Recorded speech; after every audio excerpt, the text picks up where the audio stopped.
t-table. There you go. Now, ladies and gentlemen, last thing on our puzzle today. Last thing on our puzzle today is if I wanted to, instead of graph that, I wanted to graph this. What's the only difference? What's the only difference between these two?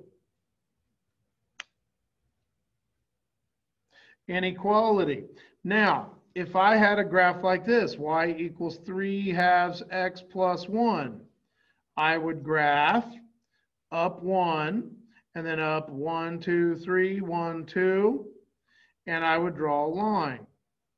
If, on the other hand, I had y is greater than 3/2 x plus 1, what are the only two differences between the graph of this equation and the graph of this equation?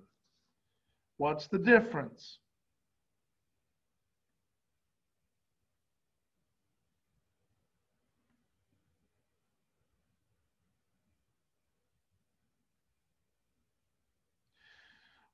You have shade the area it covers. I agree. Is this line dotted or solid?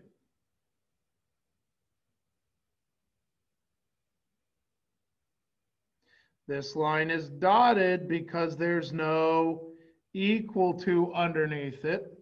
And so y is greater than, so I shade above. We've done this. So now, what's the only difference between the equation that we did and this equation right here? Well, I'm going to graph this. I'm going to solve it. I get 1, 2, 3, 1, 2, 3, 4, 5, 6, 7, 8. I have this. I have this. Is this dotted or solid? Dotted or solid, folks?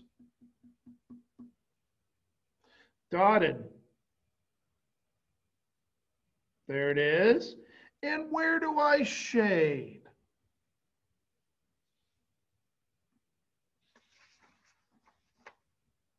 Y is greater than, so it's going to be above. There you go. So just exactly like this, this goes with it. If you're not sure where to shade, plug a point in. So let's try 3, 0. So if I say 0 greater than question mark 3 squared minus 6 times 3 plus 1.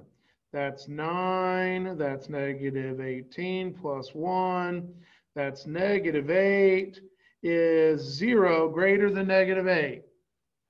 Yes, it is. 0 is greater than negative 8. I picked a point in the middle. It worked. So I totally shade that part.